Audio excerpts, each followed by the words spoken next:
book of Genesis narrates the beginning of all things, the beginning of redemptive history, and specifically the beginning of the search to find a savior. The book traces the promise of a seed, an individual who will redeem humanity and creation. The book anticipates that this individual, or promised seed, will be a royal and a righteous redeemer. Genesis divides neatly into 12 sections according to the 11 uses of the Toledot formula. These are the generations of. Broadly, we can group these sections together as primordial history, Genesis 1 through 11, the stories of Abraham, 12 through 25, Isaac and Jacob, 26 through 36, and Joseph, 37 through 50.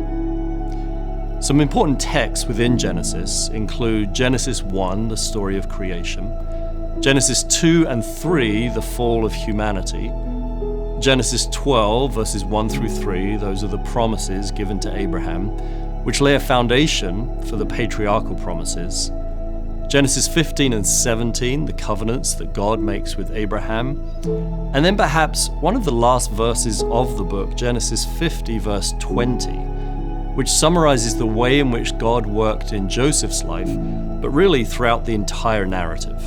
You meant it for evil, but God meant it for good. There are lots of interpretive issues throughout the book.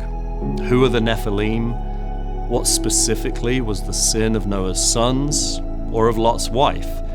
And why did Joseph test his brothers?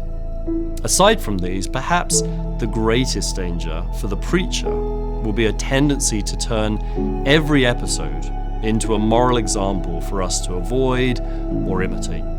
Rarely, I think, is that the point of the text. A series in Genesis will help any congregation understand and see better the nature and origin of sin and of God's plan of salvation. And it will lay a foundation that will inform their reading of the rest of the Bible.